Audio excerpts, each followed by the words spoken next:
কেমন আছেন সবাই? আশা করি ভালো আছেন। 1 মিনিট বাংলা সাহিত্যে আপনাদের আমন্ত্রণ জানাচ্ছি। আমরা 47 বিসিএস প্রিলির বাংলা সাহিত্য বইটি দেখব যে আলাওল কোন শতাব্দীর কবি?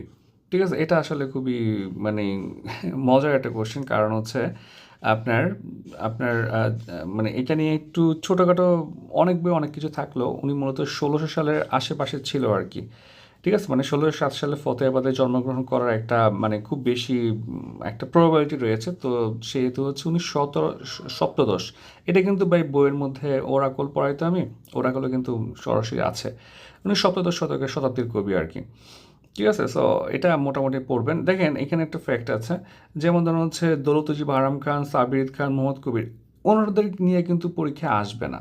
কারণ কি দেখেন, আলাওল হচ্ছে একটা ব্র্যান্ড। সো ওনাকে নিয়ে আসছে।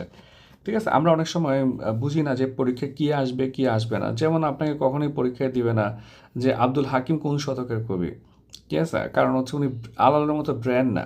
এইভাবে হচ্ছে মাথায় খেয়াল করে পড়তে হবে আপনাকে। বুঝতে হবে যে যেমন আলোর কোন এলাকায় জন্মগ্রহণ করে সেটাও আসতে পারে। কিন্তু ওগুলো আসবে না। সো আপনাকে পয়েন্টটা বুঝতে হবে যে কোনটা পরীক্ষায় আসতে পারে, কোনটা পরীক্ষায় আসবে না।